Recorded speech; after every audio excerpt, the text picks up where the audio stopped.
Ooh, very clever. He doesn't push forward there. He takes a bit.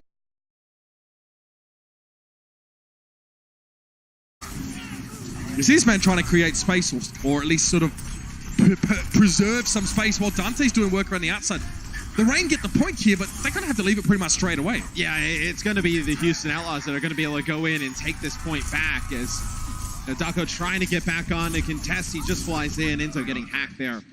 So, you know, the Sombra makes a difference at the beginning.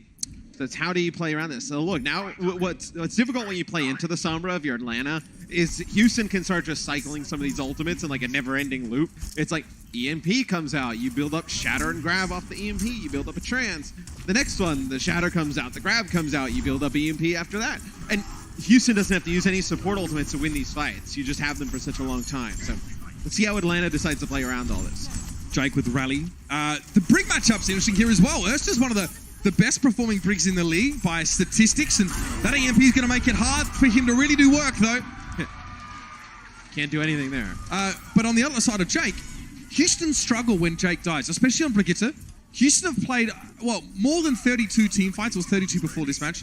32 team fights with Jake on Brigitte, and no, 32 times they've lost him and they've won 0. So they do not win team fights when Jake dies first. But they haven't done it yet. But I think you see when you lose your Brigitte across the league that your win rate in team fights goes down the drain. As Dante gets stunned there, he actually is. Oh, I thought for a second he was going to be able to get out, but not able to make it out with his life as Massa picks him up. All right, the Graviton here to slow the Reign down, perhaps try and find the Outlaws a bit of a pick here. Notice that Movement didn't charge into that one. He's down to 5 plays. He doesn't want to go too aggressive, but now without Jake, I'd say the Outlaws want to get out. Spree definitely wants to try and escape with some of this at least.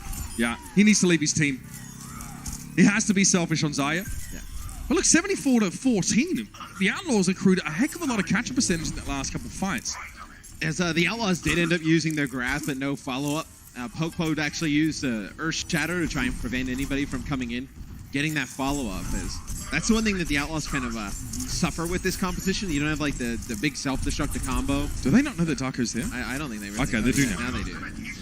Well, Movie gets knocked down though, so the rest of the Outlaws have to join him eventually. Graviton Surge, he gets caught in it. There it is, Dako with the double.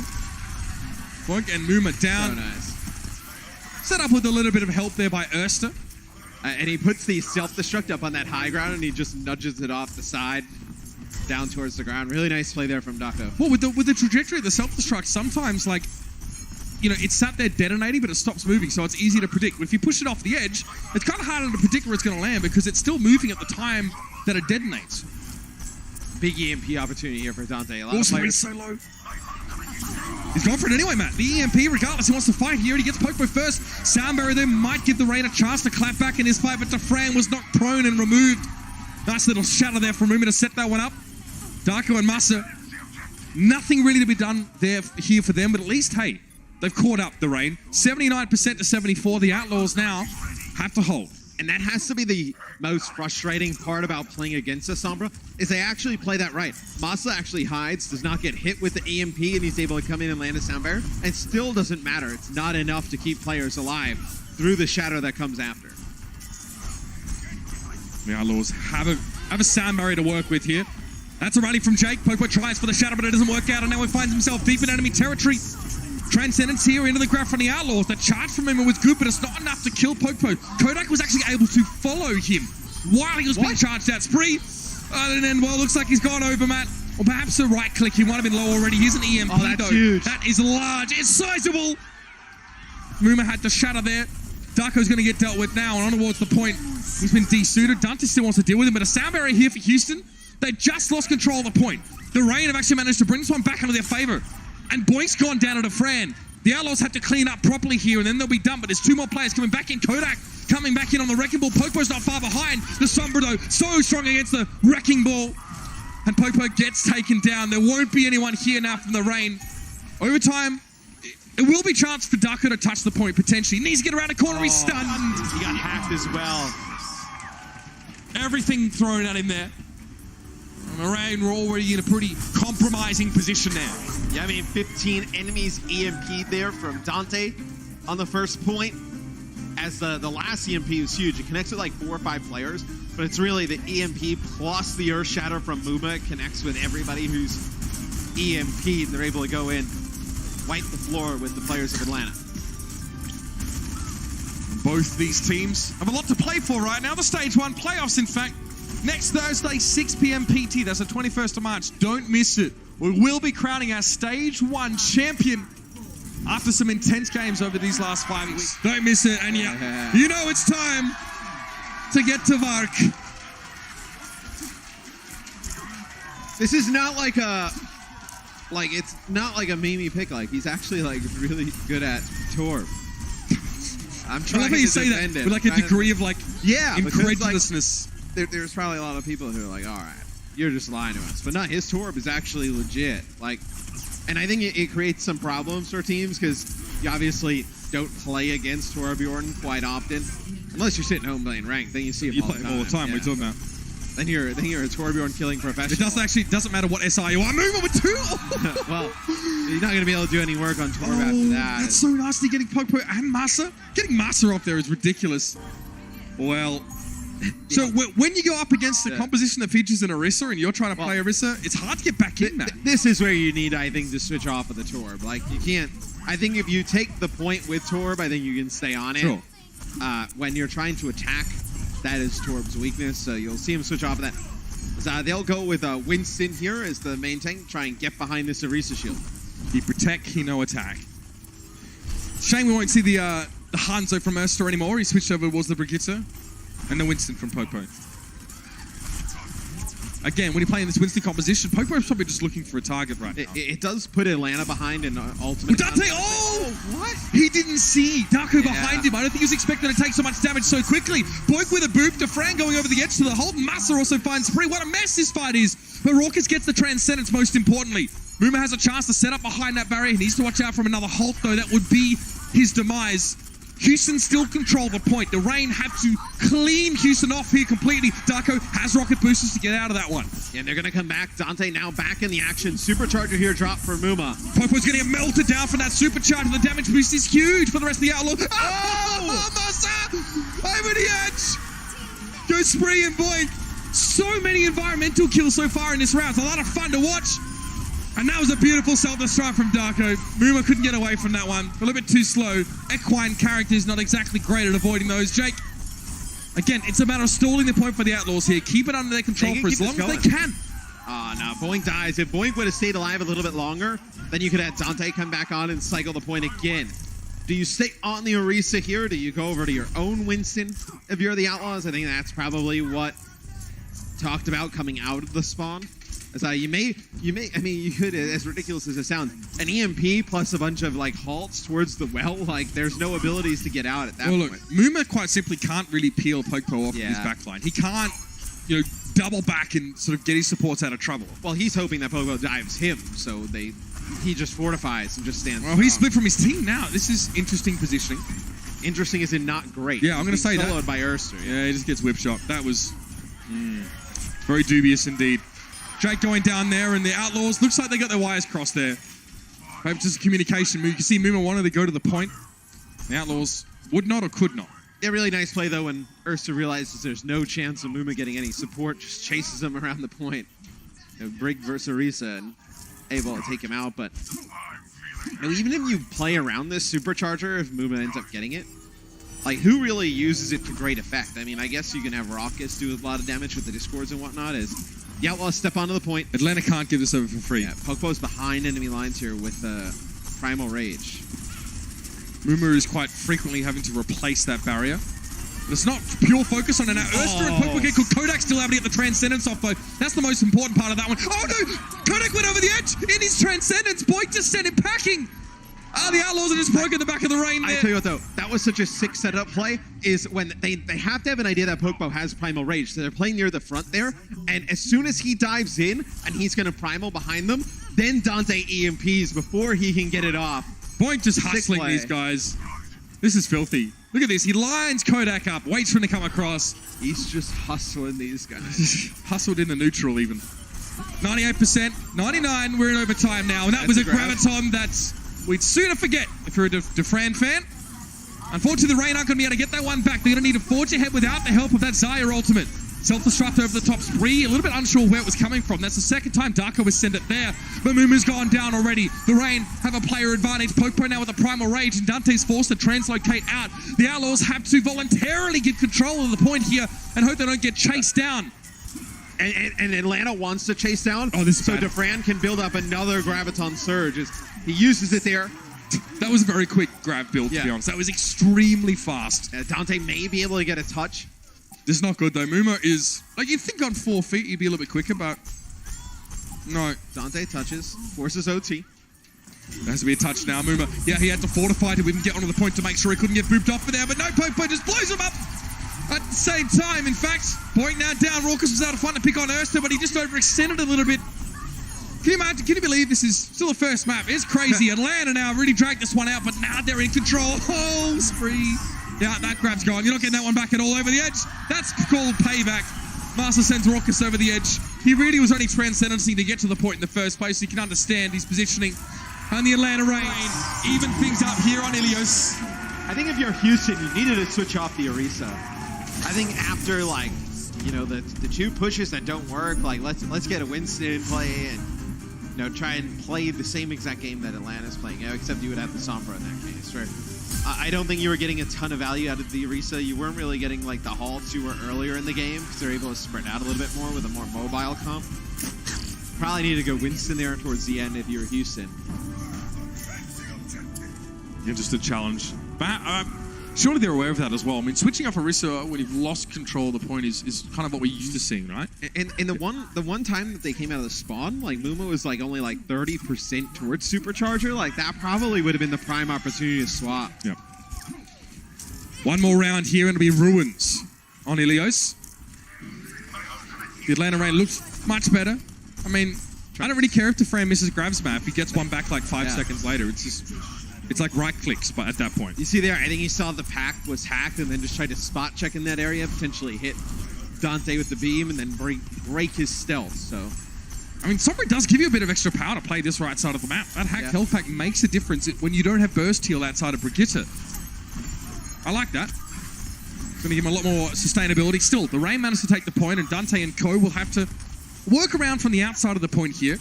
That's why Dark, you see, he's always going to the left-hand side. He and Master just trying to make sure the Outlaws can't encroach from that side of the map. Again, if you get too close to the edge, then either of them can knock you off. So the Outlaws have to be pretty careful. It was interesting, Dante got a hack there at the beginning on Namasa. When the Rain were on the point, they decided not to push on getting the hack onto that Lucio. You know, they would have had absolutely zero disengage in that moment. Kodak thought he was safe, takes a couple hits and backs away on the left-hand side. Now coming with the Transcendence. See Popo's trying to get a little bit aggressive with Muma and he is low. Oh, he's not going to get away with that one at all. And Daco, yeah, he'll get hacked for that one, but he doesn't really care. The Rain push forward. Again, they were searching for a weakness in the Outlaw structure and then they see a 30% health Reinhardt and say, you know what? I'll have you, mate. Yeah, and it looked like Jake, when he was using Rally, was just not near Muma. Maybe he didn't have the repair pack active, so wasn't able to get any burst healing onto him. So Dante on the point right now. That's who you see contesting. And if he's contesting, he is visible right now. So he's a little bit vulnerable. Graviton Surge here by Defran. Very opportunistic. Again, easy come, easy go, they say. EMP over the top, though. That might have been what they were looking for. Erster charged up against the wall. Dante's able to get rid of Defran here. And the Rain push far on towards the point. But if they stagger this out, they might actually be able to come back before the Outlaws fully control the point. At least in some sort of number. Popo, unfortunately, doesn't want to be the last one to die. He's slower. You need to be taxied out unless he used the charge. He goes down, and Massa gets out. 78% for your Atlanta Rain. And I think Atlanta knew that sound barrier, when the EMP was going to come from the backside when they used the sound barrier. I think they just thought they were going to win that fight when they had the grab and they had a few players inside of it and the trance was wearing off. But still not able to take that fight. Yeah, whoever's got that Florida Mayhem spray be taking a Mickey. Who has the Mayhem? I don't know. One of them does it though. Kodak! Oh, Dante Big Smuff. Okay. Again, it's a huge start to the fight here. The Rain won't get too far out of their own spawn. Some of them might be able to get away here. Muma's starting to bare his fangs. Getting sassy. I like it.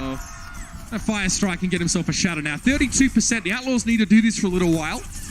But they have an EMP from Dante soon. If there's one way you're going to win a fight cheaply, just throw an EMP in it. Atlanta needs to just maybe use the Transcendence, get some of these Outlaw ultimates out. The Outlaw is going to have all 6 ultimates. see how Atlanta goes about playing this. Ducko does have the self-destruct to use as well. Popo with a shatter coming online here. You know he's thinking about it, Dante. Itching to hit that Q, and he lays it down. Kodak still gets the Transcendence despite that, though, so the Atlanta Rain still have a chance in this fight, but that is a sizable shatter from Muma. Large even. Ursula just gets completely dashed aside as a fire strike went straight through into that side room, but the Rain still have players to work with. They want to push the point. Darko once again being hacked. Raucus, oh dear, he must have gone over the edge there. No other way for him to take himself out. And the Atlanta Rain, after being forced to sit in the corner for about 75%, they return. The Outlaws cannot let them remain on the point for more than one more fight. What a massive fight win there from Atlanta. The Outlaws have all 6 ultimates coming in. They don't end up use their sound barrier. They hold on to it, but Defran ends up with a Graviton Surge here. Kodak with a perfectly timed Transcendence. Yeah, ultimate percentage-wise, the Outlaws are not looking good. If Dante can somehow get an EMP for this next fight, they'll be happier. The Outlaws had to use a sound barrier early on to even get towards the point, and look at the disengage from the Rain. They're back up. Boyd takes a lot of damage, even trying to get close himself. Look at Jake, also down to half health. They have to take their time, the Outlaws here, but they don't have much to work with. Boink is down, Jake is missing, 2 supports missing. And that's 3. No healing left for the Houston Outlaws now. They're left with nothing but those bare health pools, and Muma on 20 is not going to be enough to save them. Map number 1, the Atlanta Rain. Kodak had a massive map 1. I mean, he doesn't position himself perfectly there and get that Transcendence off. Houston may end up winning that fight and then saving some ultimates. Huge play there from Kodak. It's map number 1 to Atlanta. We'll be back. The Overwatch League is powered by Intel. Game, record, stream without compromise on Intel Core i7. And by Omen by HP, the official PC and display of the Overwatch League.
guys know them, you love them. It's the Houston Outlaws. It's a little bit different this year. No team is like guaranteed to win because our whole team is Overwatch League veterans from last season. Everyone has like a better process to learn and grow together. The big fan favorite squad of the Overwatch League. If anything, we just need to stay 100% calm. You talk me, I actually really want to play better. Mama fights one, Raucus gets the other. Let's go! I love you guys. Whoa! Yo, in and out. Can I get a table of 6? As long as everyone keeps their confidence up, that's the thing that would like drive us to success. The whole team has that same mentality of like supporting each other no matter what, through thick and thin. It's a team game. It's really just about playing our game and showing who's got it on stage, really. And Mova just cleaning up. We'll see what happens. Houston Outlaws, they will not stop. They hold them off again. Well, Matt, they knew it wouldn't be easy, the Houston Outlaws, to take this particular match down. And that first map was competitive. It was close. Yeah. Just at the end of the last match in Ruins, kind of letting things go by the wayside. And you got to be frustrated from that. But, I mean, if there's any team that probably can recover from frustration like that, it's probably your Houston Outlaws. Yeah, and no subs coming in for map number 2. So You don't see Dogman come in for the Atlanta Reign, and you don't see like Mr. Cool Matt come in here for the Houston Outlaws. For me, that says more about Houston than Atlanta. Houston probably going to continue playing the Sombra Goats version. I know, just putting in the Sombra for the Diva.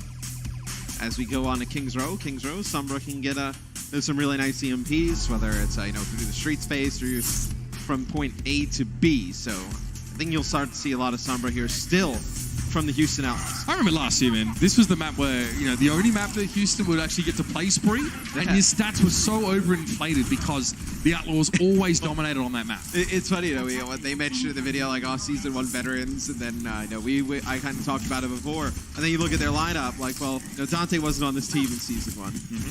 Boink didn't really play a ton, and then neither did Spree. So you really just have the experience that, like, Muma, Jake, and Raucus have. I went back and looked at it. This playoff run. I think as of, like, week 2, he and Bunny, it was like a 40-60 split, actually. So in maps, so he played it. He played it. Oh, well, he definitely wasn't. That was because Boink did play like all of Stage 2 last year, because Stage 2 did have like a really Lucio heavy meta. DeFran here on Widow. Gonna get off of Widow. Watching him play Widow on his stream is amazing. He has a bit of fun with it. I'll leave it to those. Go check him out. A lot of these players actually are putting forward some really enjoyable stream content. Massa, notice he was hacked up there on the wall. Didn't really bother him too much. Again, probably just trying to see if there's anything good spot at the back of the formation of the Outlaws, which is Raucus. That's where he is, just straight chilling. Rumour shield very close to breaking, so the Outlaws have to either get aggressive now or back up. And you see, it's almost like the Reign saw it coming. It's like the 3rd or 4th time this series that they've tried to hack Massa, and then they don't really do anything about it. Like, this is going to hurt. This is really going to hurt the Outlaws. Oh. They have the challenge now on the point. DeFran is very well charged up. Oh, there goes Muma's shield. Pokpo's shield. Oh, the fire strike with the Discord orb. Yeah, Pokpo just got roasted. Muma a little bit low here. Kodak drops down. Was able to... What? Kodak? Oh, he was sitting in the back corner, right. And saw the hack come in from the top side from Dante. And Raucus is weak. He uses Transcendence. It'll be Kodak who uses his own here for Atlanta, and then Jake will actually rally. So a few of these ultimates invested later. I think this is because the Outlaws, they need everybody alive because Popo is going to come back from the spawn. Huge, though. That is crippling for the Atlanta Reign. That's everybody. And you got to be feeling a bit average if you're the Reign in that previous fight. They got no value out of that Transcendence, or not enough. But their Transcendence did have Jake end up using his rally. So when Raucus used the Transcendence, and then you use your Transcendence a little bit later, the healing's going to last a little bit longer. Yep. So you're trying to out-heal that Jake way. Tried to overlay his own Transcendence with the extra. So now you come in, you have a grab for Atlanta, and you know that there's no Transcendence, nothing really on the other side. As this will be the rally that comes in from Urster. Now you expect the grab to come in from DeFran eventually. Dante's just translocated out of the front of the high ground. Oh, DeFran, see that one coming, completely blindsided. Darko and Kodak also knocked to the ground, and yet the Outlaws still can't find much from those kills. It's going to be a self-destruct in the middle. And a sound barrier to keep the Outlaws nice and durable as the fight continues to roll on. Darko high ground, Urster pushing up, gets the bash down towards Muma. Doesn't really bother him though, he just shrugs it off. Spree finally getting rid of the Brigadier here, but that late Transcendence for Kodak.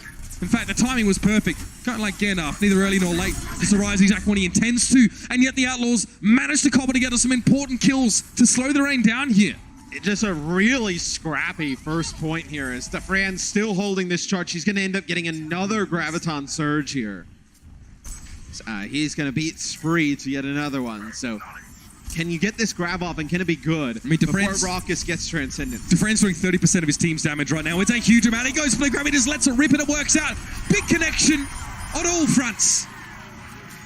And finally, the Atlanta Reign are admitted on a point A. It took them about 3 minutes to do so, which means that this next couple stages are rather critical.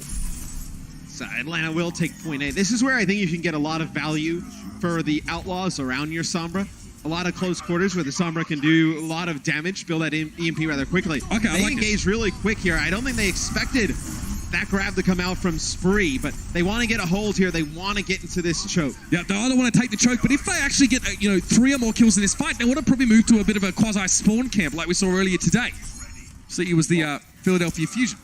I mean, in this position, it kind of forces Atlanta to group up as they come out of the spawn and get closer to the choke, and then you can get good value out of the EMPs. There are a few different setups defensively you can transition into based on how well the fight here goes. The Outlaws are definitely happy with that. They want to make it hard for the Rain to get through this choke. It's a great way for Houston to accrue some ultimate percentage, but they're already ticking on 4 of those ultimates. Anuma, importantly, has an Earth Shatter. Remember, like, Earth Shatter can go under the payload, so there's a Reinhardt. You can put the hammer down while obscuring yourself from the vision of the enemy Reinhardt. They'll still hear the sound cue, though. Ursa got the rally off by the looks of things with the EMP. It's hard. Yeah, I think they knew exactly what they were walking into there, Atlanta. So they have Pogbo standing up in the card as Jake will end up using his rally. They had the main tank for the Atlanta Rain Pogbo walk up to the cart, and they were seeing if maybe they'll come out with the EMP as Dante falls there late. That's going to be huge here for Atlanta. And no, Dante was not jumping out with the EMP, not jumping out. So they had to try and force some type of action. They grouped up with a few of them. This Atlanta can take advantage though, Mitch. Not now, they can't! Pogbo went down and a gigantic Earth Shatter connects and was forcing Defran to use the Graviton Surge. And all this has to happen without their Reinhardt there is what caused movement and knocked so many of them down. And Darko, oh man, there's no opportunity for like a hack or to build up another EMP in that time.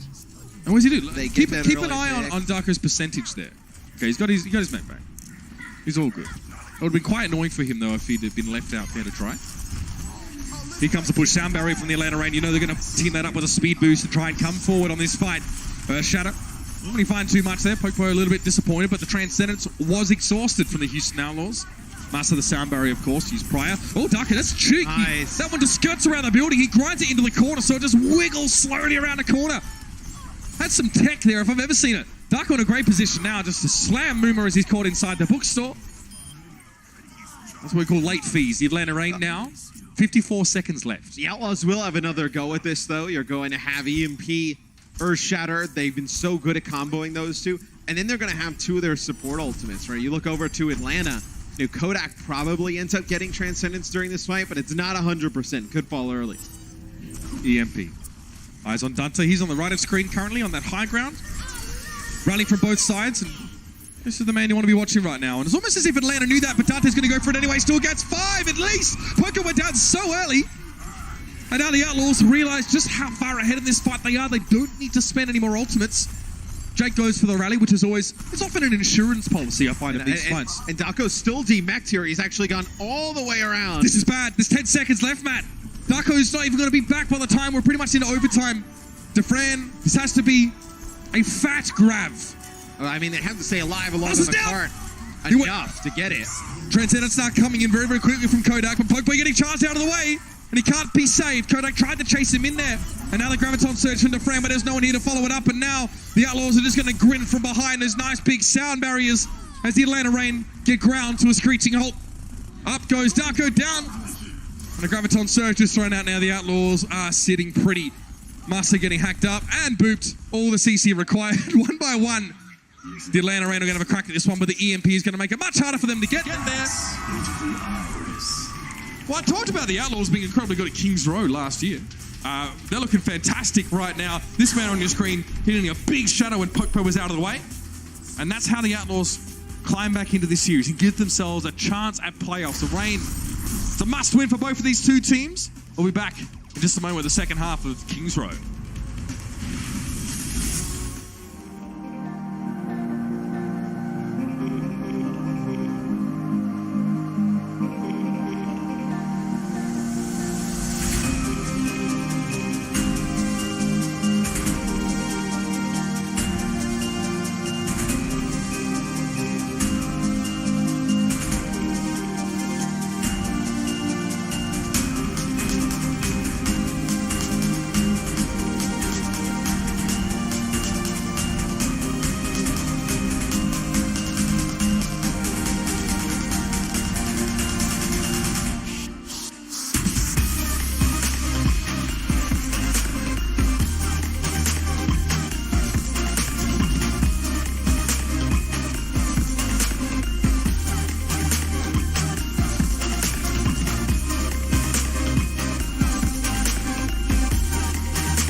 We're locked and loaded now for the second half of Kings Row, in which the Houston Outlaws will be on the attack.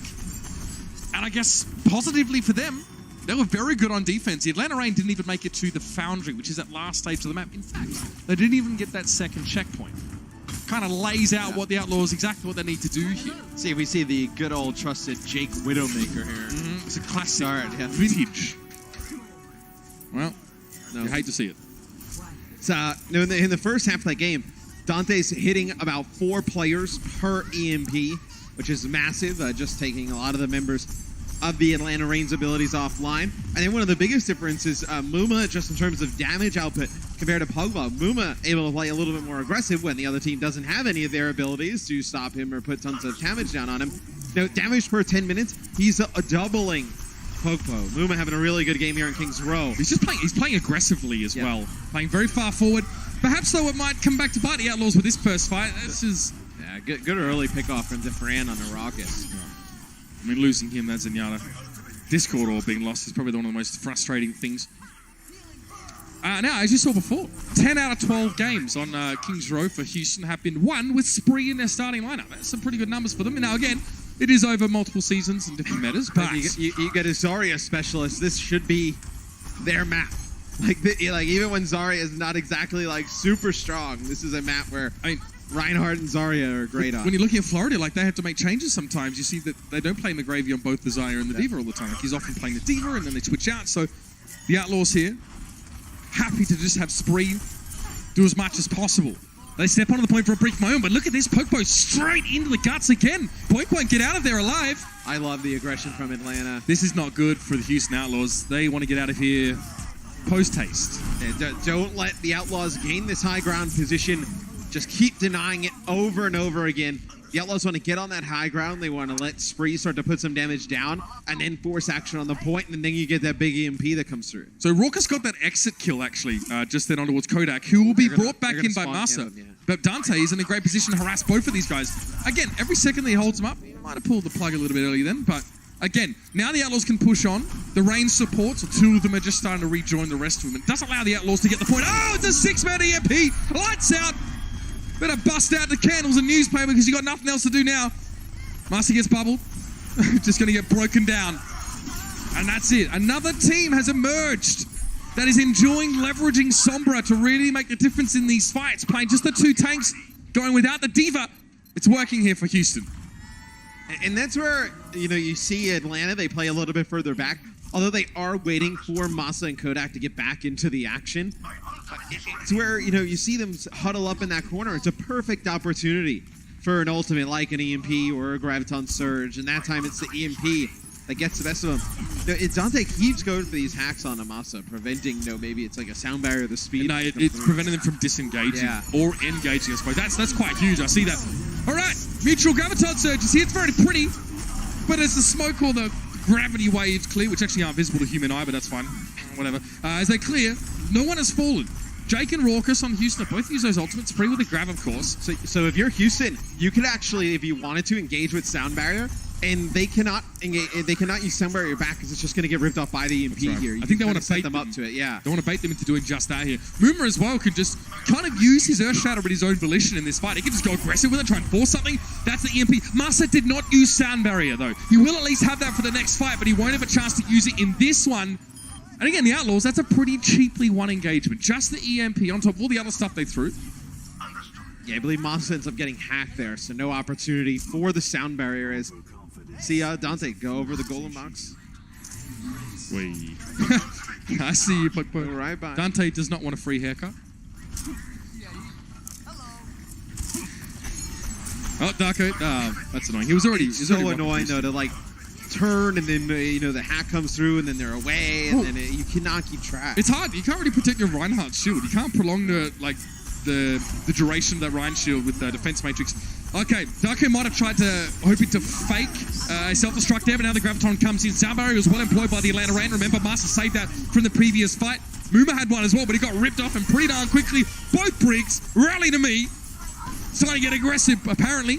But Poco's Poco, should I say, his Earth Shadow does not connect. Muma's still holding his. He's like a shark. And if you're Muma, you can decide to invest it here, or you can let Dante get some more poke, build up an EMP shatter here, move the card on through. Look at this guy, just galaxy brain, huge, wrinkly, grey matter. Where's he going with that one? Self-destruct? Oh, again, another cheeky one there from Darko. He likes to set him up against walls. Muma has to back out. It buys them space. It comes from the backside of the Outlaws, and they don't see it coming over the top.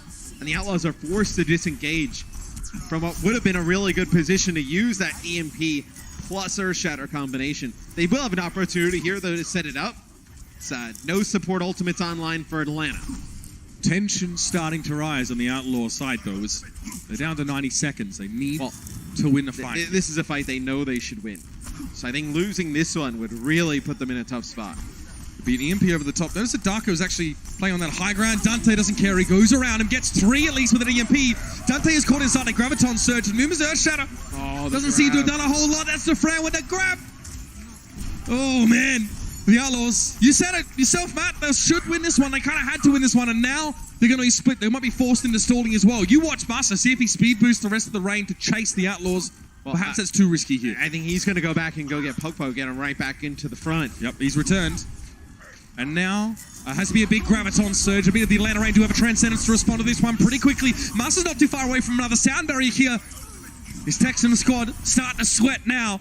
Spree wants to push forward. Raucus gets a very timely Transcendence and Spree pushes up. Dante over that high ground. Going to be a rally. Sound barrier now being used by the Rain. It was an Earth Shadow attempt here. Muma connects. That is huge. Oh, no. The Rain. Well, they feel the Earth move under their feet.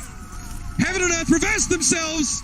And they find themselves losing their map. Muma, you animal! Dude, and Fran had another grab there towards the end. As Atlanta, it looks like they got past the tough fight where there was an EMP plus Shatter. What a monster! That is so huge. Just when he needed to have it, he was still having to deal with an enemy. Reinhardt was still standing. Had to get around Popo somehow. Gets the chunkiest 6-man Shatter I've seen. Yeehaw! We'll see you guys after the break. The Overwatch League is brought to you by T-Mobile. High ground or low ground, T-Mobile has you covered.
Hey, Outlaw fans, I got good news. Big Papa Muma's in the building, and he's keeping you in the game. It's all tied up. One apiece at the half. Welcome back into the Blizz Arena. It's Puckett. We've got Bren. We've got Zoe. And this is a massive matchup if you're looking at our Stage 1 playoff implications. So big, in fact, that I feel like we should check in on the standings here because, Bren, we got some interesting scenarios for these teams. Yes, we really do. It is just ridiculous all over the place. I mean, realistically, it's still anyone's game who can be sneaking into the 8th place here. You got Reign there at number 9. You got Houston Outlaws at number 11. But for the Reign and for the Guangzhou Charge, who are at number 10, it's pretty simple. You win, you jump up. You're into the playoffs. You're going forward. For Outlaws, if you pull off the victory here in this matchup, you are hoping that the Titans stay true to their performances up to this point and sweep with a 7-0. So you need a little bit of help later on in the day. With that said, let's continue with halftime, and it all starts here with Ilios. Bren, I know you saw a lot of big brain plays. Yep. You ready to break it down for us? I've got so many intricate plays to break down for this first map bucket. A lovely little illustration for us here today. And realistically, you know, it's just absolutely fantastic. So I cannot wait to really get into the nitty-gritties of this one.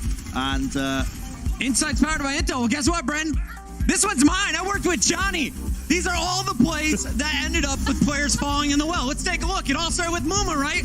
Muma on the Orisa, and then, of course, Masa really turning the tide. The double boop. What is this? This was the game-changing moment. Don't Taking worry. over my plays? Yeah, Johnny and I agreed. This is a way better playlist. Look at this. Boink, setting it up.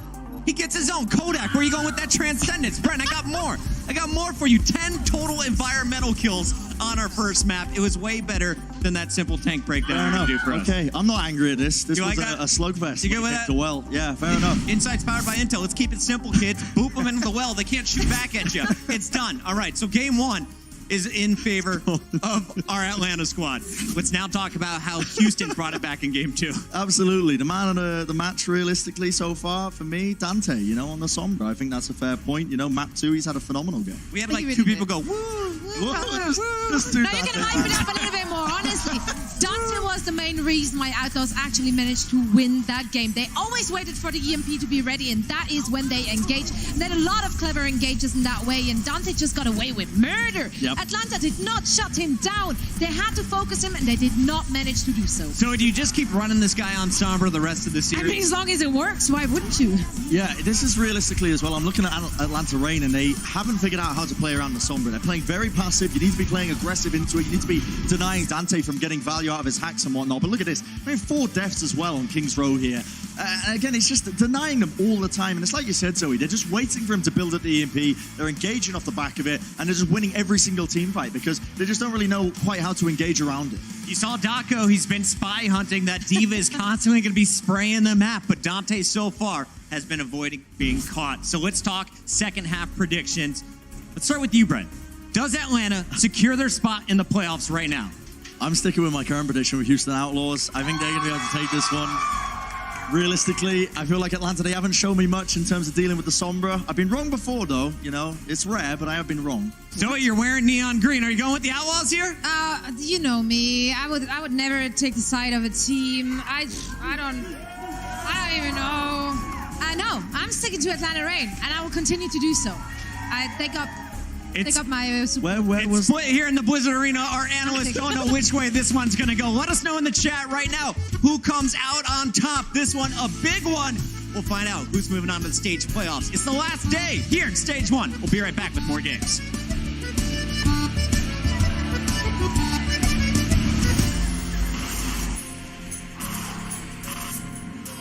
They don't just play for a team. They play for every fan, every rival, every moment, every match. And when everyone watching expects the best, they perform with the best.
takes a fair bit to make me unironically hee-haw about the conclusion that King's Row map was quite impressive from these Outlaws. A big, fat clap, earth shatter, came down, 6 players, all knocked down, and the rest was history. Great way for Houston to finish when they were being put under the gun. It's always fun to see like different types of like ultimate combos when you get like the self-destruct and the graviton surge, but to just see like a shatter on its own that just connects with so many people, it's like definitely one of the best ultimates to see the game actually come out and pay off. And Muma hits a game-winning one. Right up on that one. corner, yeah. That was very, very important.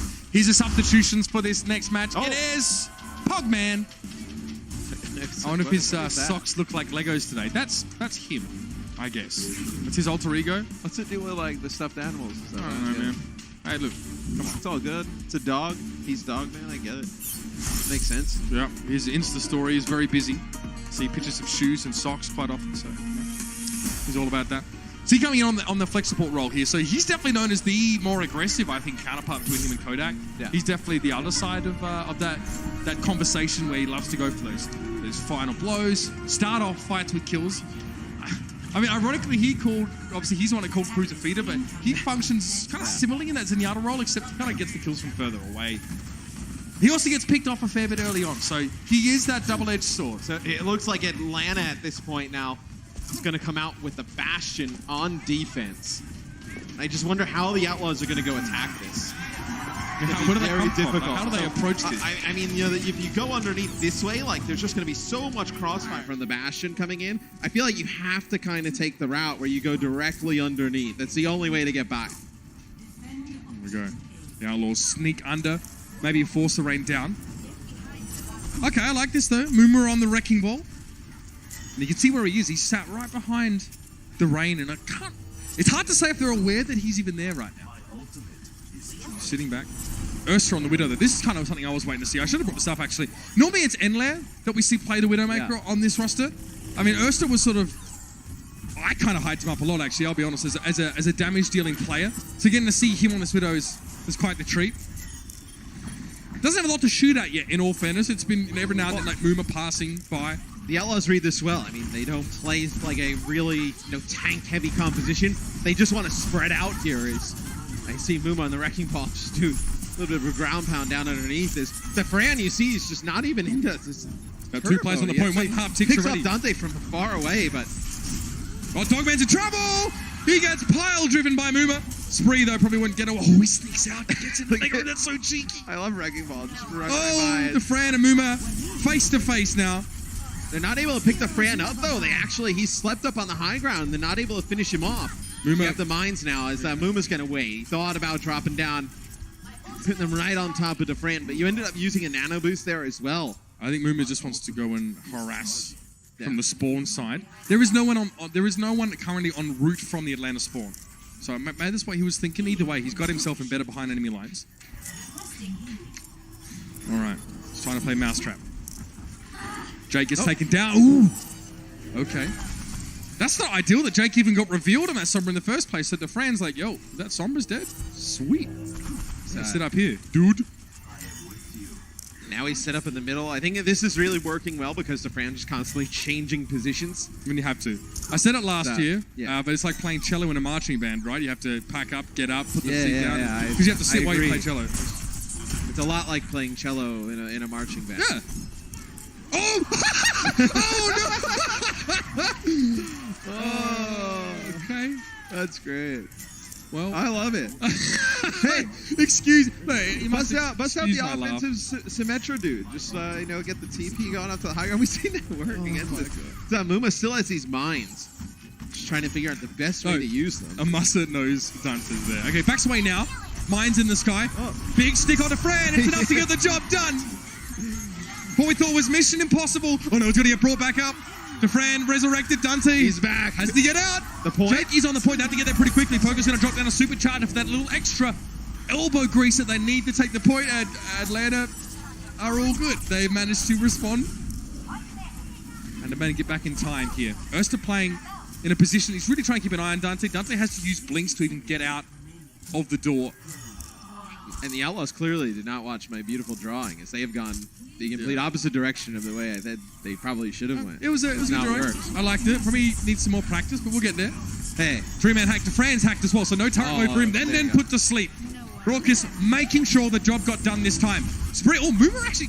Okay. Moomer knocks Urster off the high ground. There was actually a self-destruct up there, but Urster's going to jump back up here with a grappling hook. back. This is not over. Jake. You still have Infrasight. here I mean, this as well. Infrasight is huge. Yeah. Jake can't go anywhere undetected right now. He's constantly detected. Moomer doesn't have a headshot hitbox right now in that ball form, so Urster can't get critical hits against him, but, I mean, he can still do damage from range. DeFran set up. This is the bunker comp. DeFran can chill out there. He can just start flipping some burgers, whatever he wants. It doesn't matter. He's got protection. Moomer pushing in now, trying to get on top of DeFran, but again, he can't stay for too long. Oh! Dante got caught out by that one. Moomer had to go that way. Darko looked like a prediction of some sort, but the Atlanta Rain were able to set that one up beautifully. And DeFran, give him the Dilmar treatment. And that'll be it. The defense holds strong. And DeFran had to limber up. He had to stretch his legs a bit. He's been sitting in one place for the entire round. It does, you know, you need to work that circulation. I love it, Lana. That was awesome. Oh, let's go, dude. After the break, it'll be Atlanta that go on the attack.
First it was the yeehaw, then it was the monkey laugh, the hyena laugh from me. How many secrets are we going to have left at the end of this series? These two teams are bringing out the best or the worst in us, I'm not sure.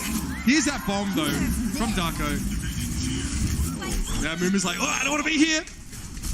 Yeah, he didn't have any choice. All right, so the Outlaws on defense, they're going to come out with Farah, Torb, Sombra, the good old triple DPS. 3 damage dealers, 2 supports. Okay.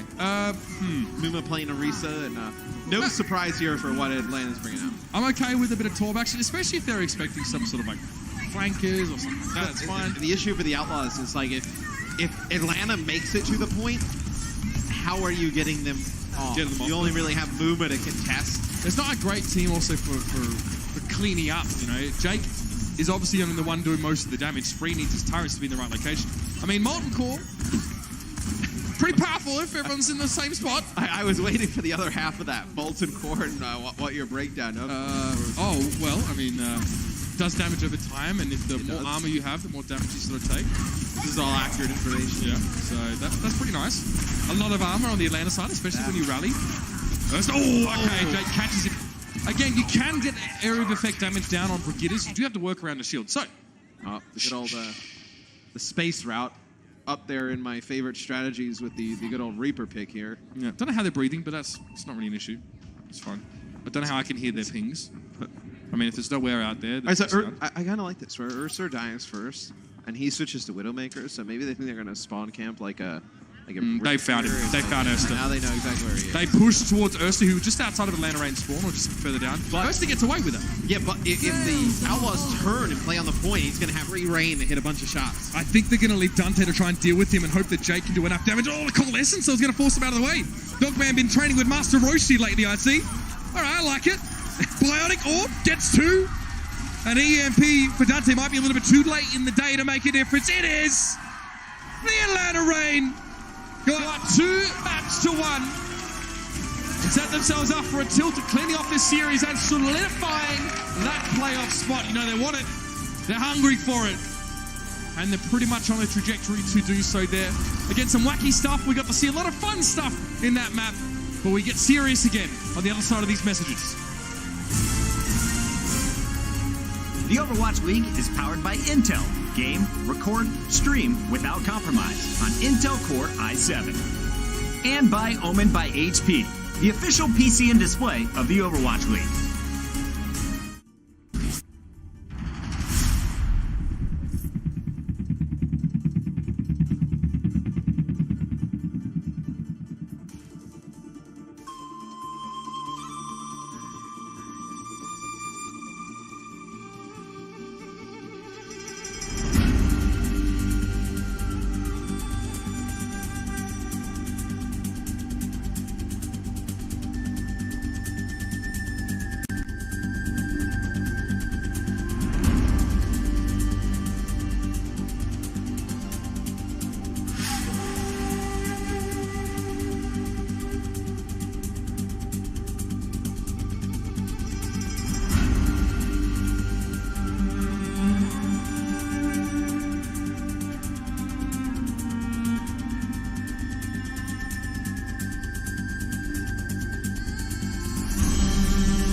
Now, who do I have to bring Tim Tams to make sure I get this Outlaws versus Atlanta game every stage? Every stage where it's possible, at least. You? I'll take the Tim Tams. But you're going to make it happen for me? They're phenomenal. Yeah, I'm sure I can sort it out. You actually get them here in the States. Yeah. So it's pretty nice. But that's an Australian treasure. I like the please play Dante sign. Like, yes, they will play Dante. They acquired him in the offseason to play him in moments like this. You can, to a certain degree of certainty, expect him to be in the roster. Yep. Yeah. I think they've got... It's like someone coming with an Atlanta sign, be like, please play DeFran. That you know will what? most likely happen. I guess we could. I tell you what, though, losing the map in the way that they lose it has to be so frustrating for the Outlaws. In the fact that, you know, the Bastion pick, it's kind of trolly to a point, but also Atlanta plays stuff like this, so it's not really that kind of trolly. In that, it's just frustrating to deal with, even when you play at home, right? Just dealing with a Bastion, trying to figure that out. My boy Walker's got to be shook after getting 180 no-scope by that Bastion from across the map in that last round. That'd be annoying. Again, you're right, though. It is something that the Outlaws have to shake off, right? They've been here before. They've played a lot of these map 5s. Yeah, no, it'll be the Outlaws on defense here to kick things off. So we'll see how they play this and they play around the Sombra. Like, I mean, you can set up like on the high ground back up here. You can go up on the high ground they currently are on, but it's really, you know, this first choke point on that corner there, that's where they really want to make the difference. Hold there for a very long time. DeFran will be looking for a pick straight away. Moomer will throw his shield up after the fire strike gets sent out. Free ult percentage being given over. Walkers gets a little bit of a head start. Okay, Ursa on the fire. Yes! Okay, this is what I want to see. Oh, come on, bro! Okay, so he was touted as a very good projectile damage dealer player, projectile DPS player. I really want to see that fire, but that's fine. That's fine. He's going to be on that bridge. And on the high ground goes Darko just to try and secure that. And the Outlaws actually have given a lot of ground here, Matt, without really any strong reason to, I suppose. We see teams fight harder over that high ground area.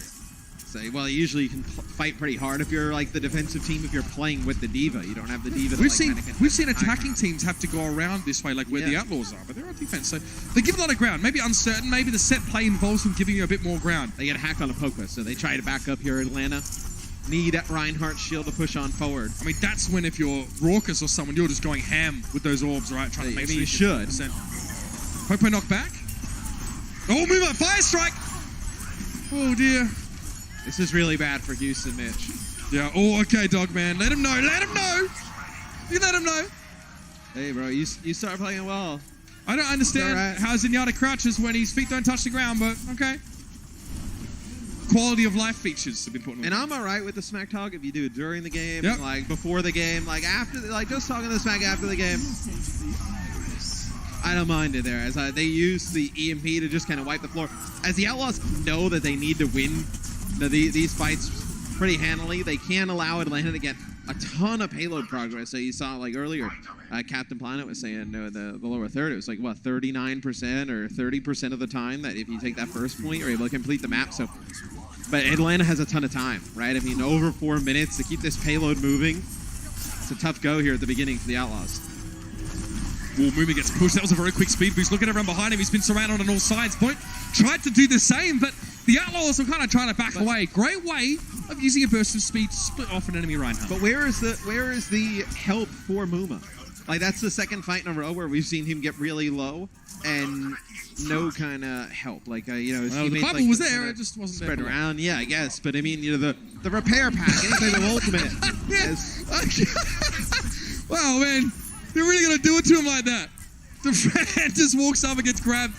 The Outlaws need to do something with that. I guess Spree didn't have any charge, so he was hoping to start the fight from that way. But, okay.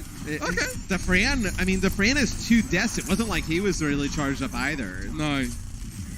The Outlaws probably just wanted to try and get a foothold here. They need to be in a position where they can flexibly rotate to the high ground. Okay, they hear the rally coming out for the range, so the Outlaws know there is about to be a fight. Dante's very close to EMP. Jake has his rally. He can use that one. Here's that grab. Raucus just drops in straight over the Transcendence. Dark over the top. EMP movement down to that self-destruct. The EMP from Dante goes seemingly unnoticed. The Outlaws don't really have the ability to follow up. How do they follow up when the self-destruct is up in the sky? They have to wait for the self-destruct to go off. It still connects at 1. I don't know about you, man. That EMP lasts for a hecking long time. Look, they're just playing games of Raucus here. I don't think Raucus wants to play that game. I think he wants to play something else. Maybe the expansion to that game.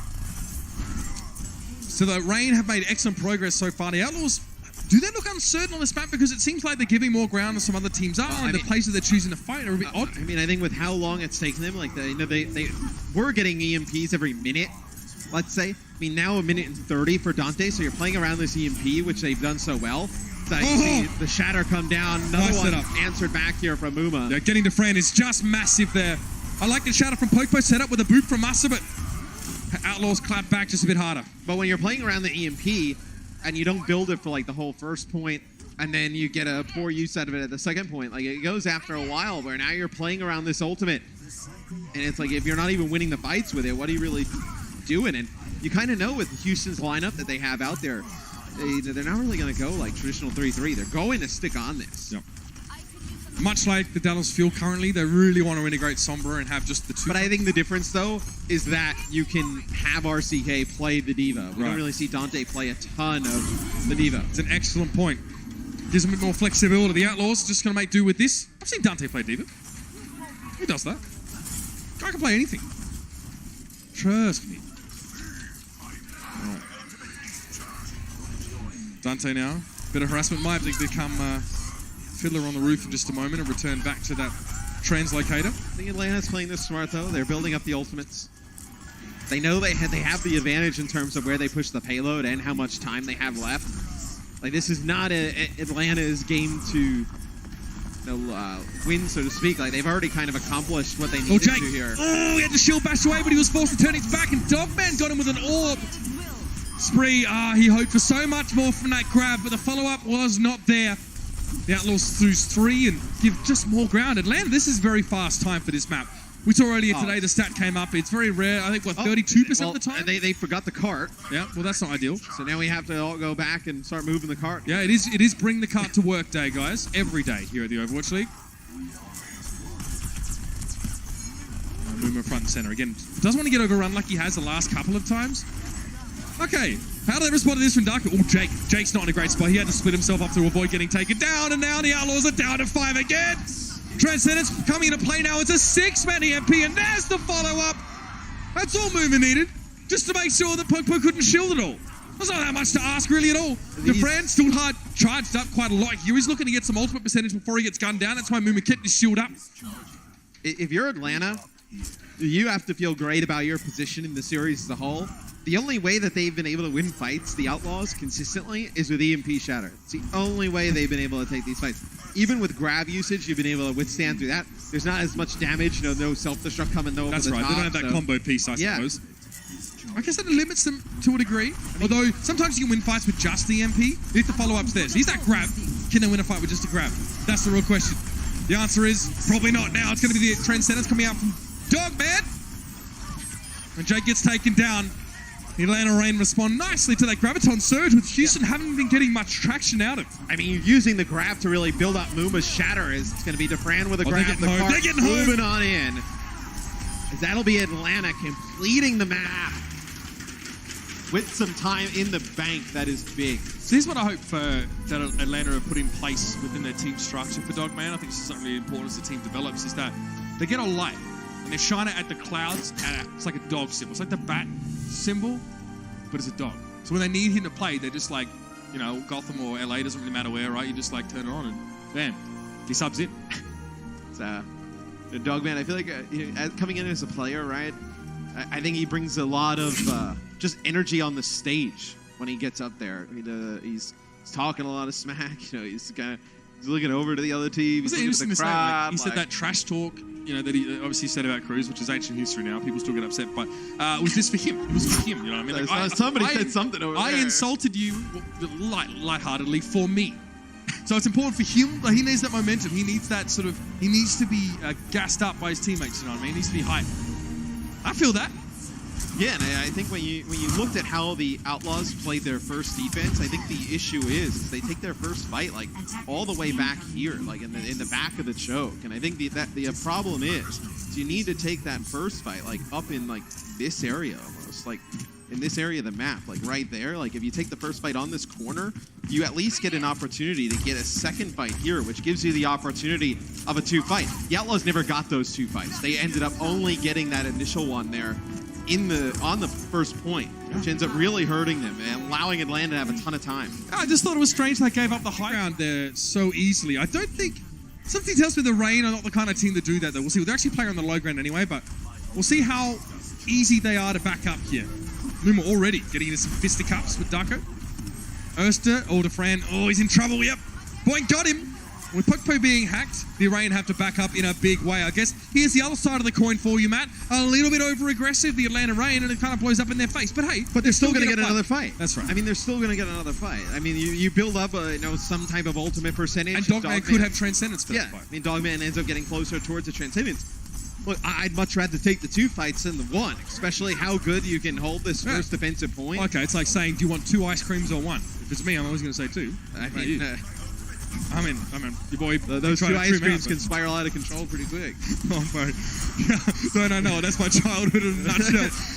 Defran, was this knockback there? You can see he wanted to get aggressive, but this is acceptable for the Reign. The payload stopped here. They're playing on the choke. They can use the corner. Just like Atlanta wants to build ultimates, Houston trying to build something. Okay, they got to do something with this ultimate, though, now. They don't want to play in the choke. They want to get out. The Outlaws back away, and now, here comes the pendulum. It swings back.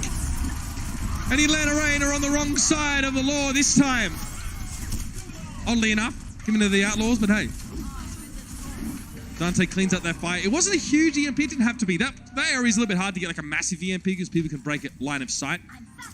But still, that is what the Outlaws needed to stay competitive in this map. A nice quick clear on that first checkpoint. So now they'll push up a little bit further here, the Outlaws. You see, they just leave 2 players up on the payload. They're going to send Boink, Mooma, and Spree up towards the front. They back out now, though. Not able to catch any stragglers coming out of the spawn. Aggressive. very quickly to get to the punch here against the Outlaws. And, well, okay.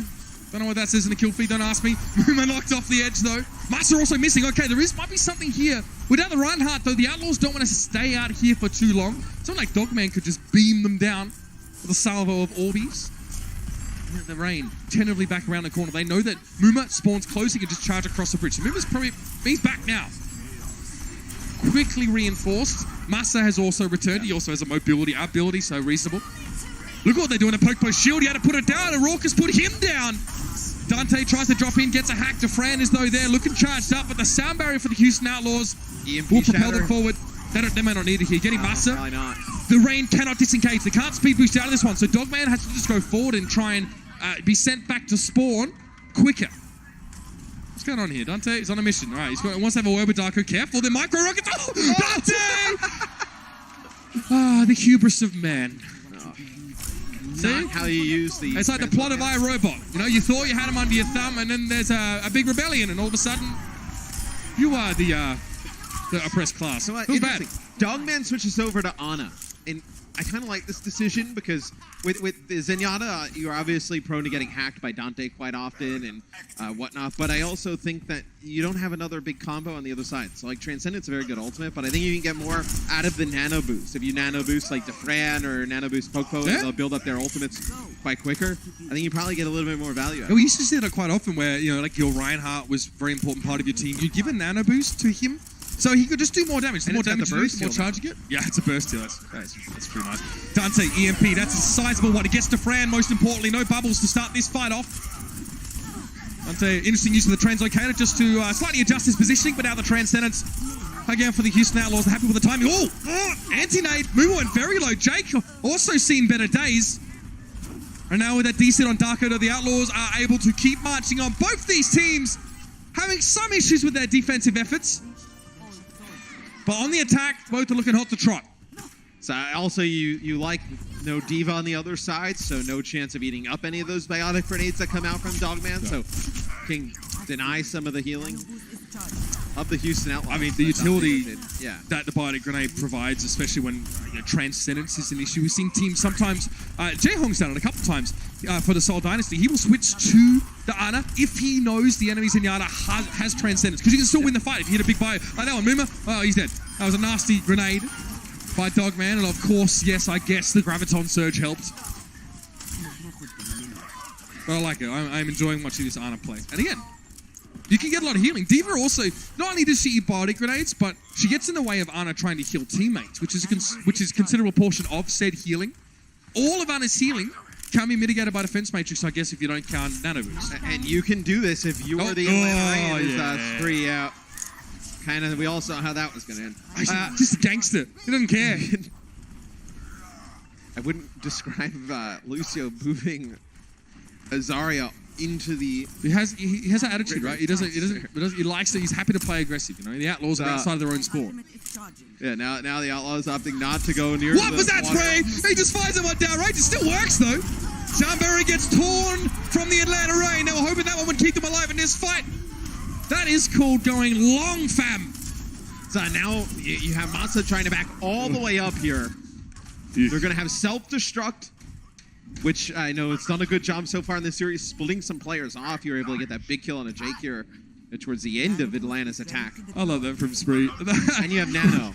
We don't see those long-range Gravitons anymore. They're a lot of fun. So Nano Boost. Okay, looks like Pokepo's going to get it here. Extra durability, extra damage. Spree's cut off, though. Burst health. With Spree gone. Ow. I know how sick you guys are hearing that Zarya teamfight stat, but you know what I'm talking about. Muma goes down. And please, if you're Atlanta Rain, be careful. Do not get backcapped here. We've seen way too many in the stage one. Doesn't look like it's going to be the case this time. They are keeping... They had Dako on the card just spinning in circles, just shooting everywhere. You got to spy check that. Yeah.